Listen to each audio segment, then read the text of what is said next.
बाकायदगी और तैयारियों के बाद और हुकूमत की परमिशन से वहां एहतजाज का एहतमाम किया गया या एहतजाज के लिए तमाम हुकूमती सरपरस्ती में तमाम मामला किए गए और उस एहतजाज की आड़ में लश्कर कशी करके बहरिया टाउन में जो सिंध के शहरी अवाम की इन्वेस्टमेंट थी, जो वहां लोगों ने अपने कारोबार वहां एस्टैब्लिश किए थे और जिन लोगों ने वहां अपनी रहाइश इख्तियार की थी, वहां खौफ व हिरास फैलाया गया, वहां अमलाक को नजर आतिश किया गया और वहां बर्बरियत का मुजाहरा किया गया। आप सबके इल्म में ये बात यकीनन होगी कि सिर्फ बहरिया टाउन के अंदर एहतजाज नहीं किया गया। अगर बहरिया टाउन ने कुछ जमीनों का या जो भी जमीनें हैं, मैं कुछ का लफ्ज गलती से इस्तेमाल कर गया, माफी चाहता हूं। मुझे नहीं मालूम कि सिंध के कौम परस्त लोगों का क्या क्लेम है कि कितनी जमीनों पर वहां कब्जा किया गया, लेकिन जो भी जमीनें अलॉट की गई वो तो सिंध गवर्नमेंट ने अलॉट की थी। अगर एहतजाज करना था तो सिंध गवर्नमेंट के खिलाफ एहतजाज करते। ये एहतजाज बुनियादी तौर पर सिंध के शहरी अवाम को खौफजदा करने के लिए था, इसलिए कि सिंध के शहरी इलाके के अवाम जो उस सुपर हाईवे से गुजर रहे थे, उनकी गाड़ियां रोककर, उनकी मादरी जबान पूछकर उन पर तशद्दुद किया गया, उनकी गाड़ियों को नुकसान पहुंचाया गया। और सबसे ज्यादा दुख की बात यह है कि वहां एहतजाज करने वालों ने खुलेआम मुल्क के खिलाफ जहर अफशानी की, सिंधु देश के नारे लगाए, मुल्क दुश्मनी के नारे लगाए, लानत भेजी और ये सारा अमल दुनिया ने देखा। मैं आज की इस प्रेस कॉन्फ्रेंस में मामूल की तरह न हुकूमत से कोई अपील करना चाहता हूं और न मैं किसी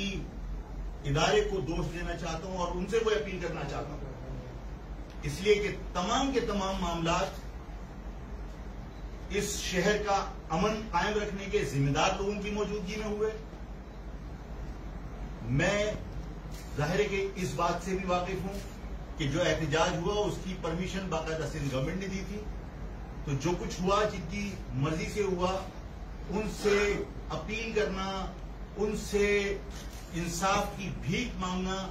ये जाहिर है कि इस कौम को जेब नहीं देता। मैं अपनी कौम से सवाल करना चाहता हूं, आज इस हादसे को सामने रखकर मैं ये चाहता हूं कि महाजिर कौम फैसला करे कि क्या आप के इलेक्ट्रिक के लोग आपके ऊपर बगैर किसी बिजली के इस्तेमाल के भारी बिल आपको फराहम कर देते, आपके ऊपर मुसल्लत कर देते हैं। आप के इलेक्ट्रिक के खिलाफ एहतजाज नहीं कर सकते और इस शहर के अंदर रेंजर्स और पुलिस आपके किसी एहतजाज को बर्दाश्त नहीं करती। हजारों की तादाद में लोगों ने आपके मुल्क के खिलाफ नारे लगाए, मुल्क के खिलाफ मुगल्लिजात बनी, घंटों वहां पर अमलाक को नजरियातिश किया गया, उस सुपर हाईवे के ऊपर लोगों की मादरी जबान पूछकर उन पर तशद्दुद किया गया। आज हम किसी से अपील करने की बजाय अपनी महाजिर कौम से अपील करना चाहते हैं कि महाजिर कौम इन हालात का संजीदगी से जायजा ले। ये वाकयात हमारी कौम के लिए लम्हे फिक्रियां हैं कि इस शहर में किसी सतह पर भी हम अपने जायज हुकूक के लिए एहतजाज नहीं कर सकते। इस शहर में किसी एक शख्स की गलती को बुनियाद बनाकर पूरी महाजिर कौम को जुल्म का, इबरत का निशान बनाने की कोशिश की गई। तमाम जगहों से महाजिरों को मुलाजमतों से बेदखल कर दिया, तमाम जगह से महाजिरों की तज़हीक की गई सिर्फ किसी एक शख्स की गलती की बुनियाद पर। आज तमाम लोग देख रहे हैं कि पूरे सिंध में एक बार नहीं, मुतअद्दिद बार इस शहर के अंदर रैलियां निकाली गई और पाकिस्तान के खिलाफ नारे लगाए गए। अब पूरी कौम को ये देखना है कि किसी एक शख्स की गलती की बुनियाद पर आप सबको, पूरी महाजिर कौम को गद्दार गर्दाना गया और आज खुलेआम पूरी दुनिया देख रही है कि तमाम लोग मुल्क के खिलाफ नारे लगाते रहे और पाकिस्तान के खिलाफ मुगल्लजात बकते रहे। अब आपको ये सब कुछ देखने के बाद फैसला करना है कि क्या इसी तरह जुल्म के ऊपर खामोश रहकर और मुख्तलिफ सियासी जमातों में अपने आप को तकसीम करके क्या आप अपने मुस्तकबिल को महफूज बना सकते हैं। महाजिर कौम इस गलती के बाद जो प्रेस क्लब के ऊपर 22 तारीख को अल्ताफ साहब ने की, उसके बाद जिस तरह नदामत का इजहार करती रही, मैं हमेशा कहता था कि वो किसी एक शख्स की गलती है। कौम उस गलती का बोझ या गलती का वजन ढोने के लिए पैदा नहीं हुई। जिसने गलती की है उसको उसकी सजा मिलनी चाहिए, लेकिन हमारी कौम मायूसी का शिकार होकर कोई पीपल्स पार्टी की तरफ भाग रहा है, कोई किसी मजहबी जमात की तरफ भाग रहा है। आज इन हालात को बुनियाद बनाकर मैं अपनी कौम से सवाल करना चाहता हूं कि क्या इस तरह तकसीम होने से, क्या इस तरह मुख्तलिफ सियासी जमातों में अपनी ताकत, अपनी तवानाइयां, अपनी सलाहियतें सर्व करने से आप अपनी कौम को इस मुश्किल से निकाल लेंगे। आज बहरिया टाउन पर हमला हुआ है, कल पाकिस्तान के अंदर, इस सिंध के अंदर, सिंध के शहरी इलाकों में बाकी महाजिर बस्तियों पर भी हमले हुए। माजी में भी इसी तरह आपकी महाजिर बस्तियों पर हमले हुए। पक्का किला का वाकया हो या अंदरूनी सिंध से नकले मकानी हो, ये सब कुछ हमारे सामने। आज महाजिर कौम से मैं अपील करना चाहता हूं कि इस वाकये को बुनियाद बनाकर खुदा के वास्ते सही चीजें सोचना शुरू कीजिए और अपने मुस्तकबिल के बारे में फैसले कीजिए, मजबूत फैसले कीजिए, इत्तेहाद पैदा करने की कोशिश कीजिए। ये अगर हम हुकूमतों से अपील करते रहे तो हुकूमतों का रवैया हम सब के सामने। देखिए, जिस किस्म के हालात हैं, बाकायदा क्लाशनकोफे दिखाकर महाजिर कौम को मुश्तइल करने की कोशिशें की जाती हैं। महाजिर कौम को ये बताने की कोशिश की जाती है, सूबे की बात की तो ये क्लाशनकोफे, हम उन्हें सबक सिखा देंगे, हम ये कर देंगे। ये सब कुछ हम उनसे ज्यादा एग्रेशन के साथ कर सकते हैं। मैं फिर कहना चाहता हूं कि जो लोग इस तरह की दहशतगर्दी का मुजाहरा नहीं कर रहे, जो लोग असबियत का मुजाहरा नहीं कर रहे, जो लोग महाजिर कौम के साथ अपने रवैये, तज़हीक आमेज उनके रवैये नहीं है, उन सब का मैं एहतराम करता हूं। लेकिन जो लोग महाजिर कौम को धमकाना चाहते हैं, महाजिर कौम को डराना चाहते हैं, महाजिर कौम को वो क्लाशनकोफ दिखाकर मरूफ करना चाहते हैं, तो मैं सिर्फ इतना कहना चाहता हूं कि ये सब कुछ महाजिर कौम करके छोड़ चुकी, और ऐसा नहीं है कि जो कुछ किया उसको भूल चुके। मैं मतलब कहते ना लोग कि बत्तख का बच्चा खुशकी में अगर जिंदगी भर रहे तब भी तैरना उसके लिए मुश्किल नहीं होता। अगर कोई ये समझता है कि क्लाशनकोफ दिखा के इस कौम को डराने की कोशिश की जाएगी तो महाजिर कौम का कभी भी ताकत के जरिए सर झुकाने की कोशिश कभी कामयाब नहीं हुई। और मैं आपके सामने ये बात कहना चाहता हूं कि महाजिर कौम को अगर कोई समझता है कि वो लावारिस है, बहरिया टाउन में कोई हमला करके उन्हें अपना ताबे बना लेगा, कोई मफ्तूहा इलाका बना लेगा, कराची के ऊपर लश्करकशी जिस तरह की जा रही है कि कराची के अंदर कच्ची आबादियां बसा के गोट आबाद स्कीम के तहत हमारी आबादी को अपने में तब्दील करने की कोशिश की जा रही है, ये सारे इकदाम रुकने चाहिए। और महाजिर कौम को इन तमाम हालात के ऊपर संजीदगी का मुजाहरा करना चाहिए। हम हुकूमत से कतन तौर पर कोई उम्मीद नहीं रखते, इसलिए ये हुकूमत की मर्जी से सब कुछ हुआ है। और तमाम इदारे जो इस शहर में अमन कायम करने के जिम्मेदार हैं, वो सब लोग इस तबाही और इस नुकसान के जिम्मेदार हैं, इसलिए कि सब लोगों को पता था कि पहले से ये एहतजाज होने वाला है। लेकिन ये सब डेलिब्रेट एक्शन के अंदर काउंट होगा कि सब मनसूबाबंदी के तहत हुआ और सारे के सारे लोग इसके अंदर जिम्मेदार हैं। मैं आप सबका शुक्रिया अदा करता हूँ यहाँ आने पर, और मैं जो आपके जरिए मैं बात अपनी कौम तक पहुंचाना चाहता हूँ वो यही कि इन हालात में किसी और से उम्मीदें वाबस्ता करने की बजाय और अपनी सलाहियतें, अपनी तवानाइयां, अपना वक्त किसी और मजहबी या सियासी जमात में देने की बजाय दोबारा से मुत्तहिद होने की कोशिश कीजिए अपने मुस्तकबिल को अगर बचाना चाहते हैं।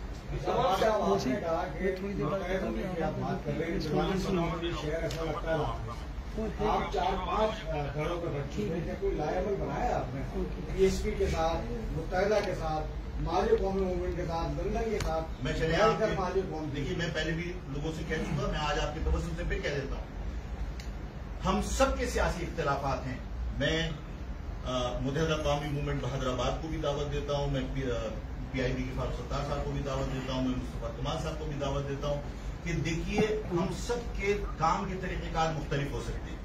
हम सब के सोचने के अंदाज मुख्तलिफ हो सकते हैं, लेकिन महाजिर कौम के जो मसाइल हैं, जो फौरी तौर पर जिस पर तवज्जो की जरूरत है, जिस तरह महाजिर कौम की अमलाक को नुकसान पहुंचाया जा रहा है, जिस तरह जबान पूछकर उनको तशद्दुद का निशाना बनाया जा रहा है, इस वक्त कम अज कम एक नुक्ते के ऊपर तमाम लोगों को बैठकर अपनी अपनी हैसियत बरकरार रखते हुए कि आप अपनी पार्टियां बरकरार रखिए, इसलिए कि हर एक का अपना नजरिया है, अपनी सोच है और अपना काम करने का अंदाज भी मुमकिन है कि वो जो कुछ कर रहे हो वो ये समझते हो कि कौम के लिए वो बेहतर है, मैं जो कुछ कर रहा हूँ मैं समझता हूँ कि वो कौम के लिए बेहतर है। हम अपनी अपनी सोच, अपनी अपनी पार्टियां बरकरार रखते हुए कम से कम एक नुक्ते के ऊपर किसी एक जगह पर मुत्तहिद होकर मैसेज दें बाकी तमाम कौमियतों को कि महाजिर कौम अगर उसको कोई नुकसान पहुंचाने की कोशिश करेगा, महाजिर कौम के किसी फर्द को नुकसान पहुंचाने की कोशिश करेगा, तो तमाम जमातें अपने अपने सियासी मफादात को पसे पुश डालकर एक नुक्ते पर कम से कम एक हो सकती है। मैं सबको दावत देता हूं, अगर कोई इजाजत देगा और कोई अपनी इसमें ख्वाहिश का इजहार करेगा कि ठीक है इस नुक्ते पर बात होनी चाहिए, तो मैं हर एक के दरवाजे पर भी जाने के लिए तैयार। आफाक साहब, आपने कहा इतनी जो बातें, ऐसा लग रहा है कि 19 की जो लिसानियत वाली सियासत अब वो दोबारा शुरू हो चुकी है, और दूसरा सवाल ये है कि इसको आप कैसे खत्म करेंगे ताकि ये माहौल ऐसा पैदा ना हो। दूसरा सवाल ये कि आपके पास क्या शवाहिद है कि सिंध हुकूमत ने सब कुछ कराया कि अभी निसार पड़ गई, हमने परमिशन दी थी, मैं मतलब कोई सबूत की बात तो नहीं है, प्रेस कॉन्फ्रेंस में कहा कि हाँ हमने एहतजाज की परमिशन दी थी। सवाल ये पैदा होता है कि इस वक्त कोरोना की वजह से आप लोगों की दुकानें बंद कर रहे हैं और आप हजारों लोगों को आप एहतजाज करने के लिए आपने परमिशन दे दी, मजाक है। खत्म हो जाएगा सवाल जी। अच्छा ये बताइएगा कि एक तरफ तो महाजिर क़यादत को नारों पे गद्दार कहा जाता है और दूसरी जानिब जो लश्कर नशीर का जिक्र कर रहे हैं, क्या आपका समझते हैं इसके पीछे जो सिंध हुकूमत को आपने कहा कि उनकी बीमा शामिल थी, तो उनको भी गद्दार डिक्लेयर किया जाए, उनके खिलाफ भी गद्दारी के मुकदमे दर्ज होने चाहिए? देखिए, नारे लगे, सिंधु देश के नारे लगे, झंडे वहां पे लगे, सिंधु देश के नारे आप लोग जो है वो आज पहली बार सुन रहे हैं क्या? सवाल ये पैदा होता है कि आप ये बातें तमाम की तमाम उन लोगों से भी कीजिए जिन्होंने इस शहर के अंदर किसी एक की गलती पर पूरी महाजिर कौम को गद्दार डिक्लेयर किया। आप उनसे सवाल कीजिए, उनसे पूछिए जो गद्दारी के सर्टिफिकेट देते हैं कि किसी एक शख्स के जो बाद में जो मेरी इत्तलात है और जो टीवी के ऊपर और मैंने अखबार में पढ़ा कि उसने माफीनामा लिख के भेज दिया, उसके बावजूद इस पूरी महाजिर कौम के साथ जो रवैया अख्तियार किया गया वो दुनिया देख रही है। लेकिन जो लोग, मैंने प्रेस क्लब में कहा था तो लोगों ने बुरा माना कि वहां सिंधु देश के नारे और पाकिस्तान के खिलाफ नारे खुलेआम लगते रहे, वहां तो किसी की बंदूक से गोली नहीं निकली। यहाँ तो आप 2 मिनट के अंदर जो है वो लोगों को गर्दन से पकड़ के और जेलों में भर देते हैं, लोगों को आप गद्दारी के सर्टिफिकेट जारी कर देते हैं। आज GSM के लोगों ने वहां पर न सिर्फ सिंधु देश के नारे लगाए बल्कि पाकिस्तान को उन्होंने मुतल्लिज़ात गालियां बकी।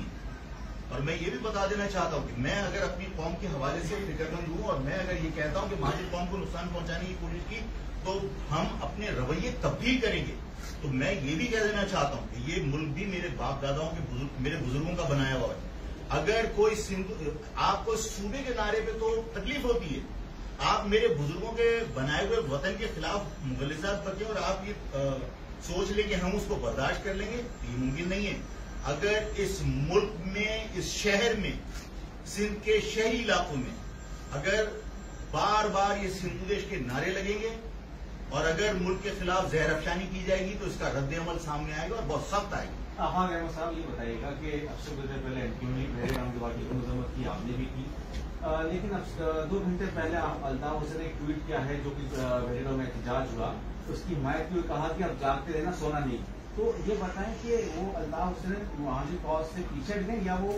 ये सब कुछ हुक्म अली में नहीं मुझसे मामले में करें? देखो, ना मैं अल्ताफ की वकालत करने के लिए बैठा हूं, ना मैं अल्ताफ की मुखालफत करने के लिए बैठा हूं। मैंने आपको क्लियरली कहा कि एक शख्स की गलती की वजह से पूरी कौम को आपने गद्दार डिक्लेयर करके उसके साथ आपने रवैया अपना तब्दील कर लिया। बात यह है कि यहाँ खुले आम इस शहर के अंदर सिंधु देश की रैलियां निकली हैं और हजारों की तादाद में इस शहर में कराची के अंदर, और यहाँ प्रेस क्लब के ऊपर खड़े होकर पाकिस्तान के खिलाफ मुगल्लजात बकी गई है। किसको आपने गद्दार डिक्लेयर कर दिया? किसके खिलाफ आपने मुकदमा दर्ज कर दिए? किसको आपने उठा के पाबंद सलासल कर दिया? यहाँ तो आपने किसी एक की गलती को बुनियाद बनाकर पूरी महाजर कौम को आपने तबाह बर्बाद कर दिया। तो सवाल ये पैदा होता है कि आपके स्टैंडर्ड डिफरेंट हैं, कि जो कुछ वो कर रहे हैं उसको आप जुर्म नहीं समझते। वो पूरे पाकिस्तान के खिलाफ मुगल्लजात बकते रहे, आप मतलब उनके साथ आपकी रवैये मुख्तलिफ है। मैंने आपसे जो कहा है, हमें कोई इदारों से अपील करने की जरूरत नहीं है, हमें कोई हुकूमत से अपील करने की जरूरत नहीं है। मैंने अपनी कौम से अपील की है कि आप इंतजार कीजिए और आप ये देखिए कि इस पाकिस्तान के खिलाफ जहर अफशानी के बाद किसके खिलाफ मुकदमा दर्ज होता है, और अगर मुकदमा दर्ज नहीं होते हैं तो आपको अपने रवैयों में तब्दीली लानी पड़ेगी। अच्छा, एक और चीज ये है कि हलीम आदिल शेख पीपल्स पार्टी को सिक्योरिटी रिस्क करार देते हैं, और आपने भी कहा कि जो कुछ हुआ हुकूमत की वहां पर हुआ, तो आप भी समझते हैं कि पीपल्स पार्टी, ये तो आपको चंद दिन के बाद पता चलेगा कि अगर उन्होंने इस पाकिस्तान के खिलाफ जहर अफशानी के बाद सिंध गवर्नमेंट ने कोई इकदाम नहीं किया तो जाहिर है कि फिर आवाम को सोचना पड़ेगा कि पाकिस्तान के अंदर इस पीपल्स पार्टी की हैसियत क्या है। पीपल्स पार्टी की जिम्मेदारी बनती है, और हमने पीपल्स पार्टी से अपील नहीं करनी है। हम देखना चाहते हैं, 2-3 दिन वेट करेंगे हम कि इस पर क्या हुकूमत कार्रवाई करती है और क्या हमारे कानून नाफिज करने वाले इदारे कार्रवाई करते हैं। आप ये बताइए कि आप पूरी कौम को तो दीवार से लगा दिया, ठीक है, साना अलीगढ़ और बुशरा जैदी जैसा केस सामने जो है वो दोबारा दोहराने की कोशिश की जा रही है। आज बहरिया में अंदर रहते हैं उर्दू बोलने वालों के घर में शायद बच्चों के लिए दूध भी नहीं है। अब क्या लाइबल करेंगे? बसों से उतार कर शनाख्ती कार्ड चेक किए जा रहे हैं, ये भी इतलात है। तो सिंध हुकूमत तो, और फिर नौकरियों से भी सब जगह से आप लोगों को निकाल दिया गया, तो अब क्या लाइबल बनाएंगे? यही बात मैंने अभी कही है कि वहां अगर एहतजाज बहरिया टाउन की इंतजामिया के खिलाफ होता तो बहरिया टाउन तक महदूद होता, लेकिन वहां पर जो लश्कर पेशी की गई और जो मुसल्लह अफराद वहां मौजूद थे, उन्होंने हाईवे पे गाड़ियां रोक रोक कर और उनकी तलाशियां ली, उनसे मादरी जबान पूछकर उनको तशद्दुद, जिसकी वजह से मैंने कहा कि ये इक़दामात ये बहरिया के खिलाफ नहीं थे, ये महाजिरों के खिलाफ लश्कर पेशी की गई है कि जिन लोगों ने वहां इन्वेस्टमेंट की थी उनको आपने तबाह कर दिया। आप रोड के ऊपर चलते हुए लोगों से आप बदतमीजी कर रहे हैं, उनको तशद्दुद का निशाना बना रहे हैं, उनकी गाड़ियां तोड़ दी आपने। अगर ये सब कुछ देखने के बाद कानून नाफिज करने वाले इदारे मुल्क दुश्मनी के बाद भी, मुल्क के खिलाफ नारों के बाद भी, मुल्क के खिलाफ जहर अफशानी के बाद भी अगर खामोश बैठते हैं तो जाहिर है कि कौम को यह फैसला करना पड़ेगा कि वो अमल जिसको बुनियाद बनाकर इस कौम के साथ ज्यादती की गई, इस कौम को दीवार से लगाने की कोशिश की गई, वो इकदाम इस बुनियाद पर सिर्फ नहीं था कि किसी ने मुल्क के खिलाफ जहर अफशानी की, सिर्फ इस बुनियाद पर था कि आप उर्दू बोलना जानते हैं और कोई जबान आप नहीं जानते। वो लोग मुल्क के खिलाफ आए दिन रैलियां निकालते हैं, मुल्क के खिलाफ मुगल्लजात बकते हैं, लानत भेजते हैं इस मुल्क के ऊपर जो मेरे बुजुर्गों ने बनाया था, और उसके बाद कोई मुकदमा दर्ज नहीं होता। ये तो कौम को देखना है, पूरी कौम देखे, पूरी कौम इंतजार करे चंद दिन, और उसके बाद फिर अपने रवैयों को तब्दील करे कि हम जिस तरह सोचते रहे हैं वो हमारा सोचने का अंदाज गलत था। हमें इंसाफ अदालतों से मिलता हुआ नजर नहीं आ रहा। हर छोटे से छोटे काम के ऊपर सो मोटो एक्शन अदालतों को लेता हुआ हमने देखा है। मुल्क के खिलाफ जहर अफशानी पे किसी ने कोई सो मोटो एक्शन लिया है? किसी कोर्ट ने? सुप्रीम कोर्ट को सो मोटो एक्शन लेना चाहिए था। क्या ये टीवी पर कवरेज नहीं हो रही? क्या टीवी के अलावा सोशल मीडिया की कवरेज देखने के बाद सुप्रीम कोर्ट और हाई कोर्ट ने सो मोटो एक्शन नहीं किए, मुकदमा नहीं बनाए? कोर्ट के खिलाफ किसी ने अगर कोई बात कर ली तो उसके सोशल मीडिया के क्लिप्स निकालकर ये आपकी के खिलाफ कंटेम्प्ट ऑफ कोर्ट के मुकदमा बने। आप मुल्क के खिलाफ जहर अफशानी करने वाले के खिलाफ सो मोटो एक्शन नहीं ले सकते। ये रवैये जाहिर है कि इस कौम के लिए लम्हे फिक्रियां हैं। महाजर कौम को इन तमाम चीजों का संजीदगी से नोटिस लेना चाहिए और अपनी अपनी जिस पार्टी से वाबस्तगी है उस पार्टी के ऊपर दबाव डालना चाहिए कि हम सबको अपनी सियासी वाबस्तगियां बरकरार रखते हुए, अपने नजरियात, अपनी सोच को कायम रखते हुए, अपनी तंजीम के खदोखाल को कायम रखते हुए, एक नुक्ते के ऊपर जिस तरह बाकी लोग किसी कॉमन एनिमी के अगेंस्ट, बाज जगह पर जमहूरियत की बहाली के लिए तमाम सियासी जमातें, मजहबी जमातें, सियासी जमातें पीडीएम बनी है, इस तरह तमाम जमातों को एक होना चाहिए ताकि कौम के अंदर जो मायूसी है, जो इस वक्त कम हिम्मती है, उसका खात्मा हो सके। आफाक सर, सवाल है कि आपने 2 से 3 दिन से जो हुकूमत को दी है, जब वो कार्रवाई नहीं करते तो उसके बाद आप कोई क्या लाएमल एहतजाज जो है ब्लाउज हाउस पे करेंगे, आफाक भाई इसी में ले लें क्या? मैं आपके साथ सहाफियों के साथ दोबारा बैठूंगा और मैं कबल वक्त किसी भी अपनी हिम्मत का ऐलान नहीं करना चाहता। मैं आपके साथ बैठूंगा। आफाक भाई ये बताइए, ये जो हालात अभी पैदा हो गए, ये मजीद बढ़ेंगे जैसे जैसे आ रही है, तो क्या कहें वफाक से क्या कहेंगे सिंध में कोई इमरजेंसी लगाए, गवर्नर राज लगाए, क्योंकि सिंध हुकूमत को तो उर्दू बोलने वालों को बिल्कुल दीवार से लगा दिया, तो आपको तरफ देखें क्या करेंगे आप? देखिए, आपका सवाल किसी हद तक मौके की मुनासिबत से लगता है। सवाल ये पैदा होता है कि क्या यहां वफाक के इदारे काम नहीं कर रहे? अगर खुदा न करे वो उनको नजर नहीं आ रहा या वो इन हालात से वाकिफ नहीं है, तो जाहिर है कि फिर हमें ये कहना पड़ेगा कि हमारे जो वसाइल उन पर खर्च हो रहे हैं वो जाय हो रहे हैं। और अगर उन्हें सब कुछ नजर आ रहा है तो हमें इस बात की फिक्र है कि उन्होंने इस पर इकदाम क्यों नहीं किए। मतलब हम अपील करेंगे तो वो इकदाम करेंगे, मुल्क के खिलाफ लोग नारे लगाएंगे, उसके लिए हमें अपील करनी पड़ेगी कि वो इकदाम करें। अल्ताफ के खिलाफ, मैं अल्ताफ के इकदाम से खुश नहीं हूं, मैं अल्ताफ के इकदाम की हिमायत नहीं करता, लेकिन मुझे बताइए कि अल्ताफ के इकदाम पर किसी ने अपील की थी उनसे कि आप उन्हें गद्दार डिक्लेयर कीजिए या उन पर जो है वो पाबंदी लगाइए। मुल्क की सालमियत के लिए फैसले करना उनकी जिम्मेदारी बनती है। इस मुल्क के खिलाफ नारे लग रहे हैं और अगर उनकी खामोशी है तो लोगों के लिए सवालिया निशान है कि उन्हें खुद फैसले करने पड़ेंगे, हमारी अपील करने की जरूरत नहीं है। Thank you.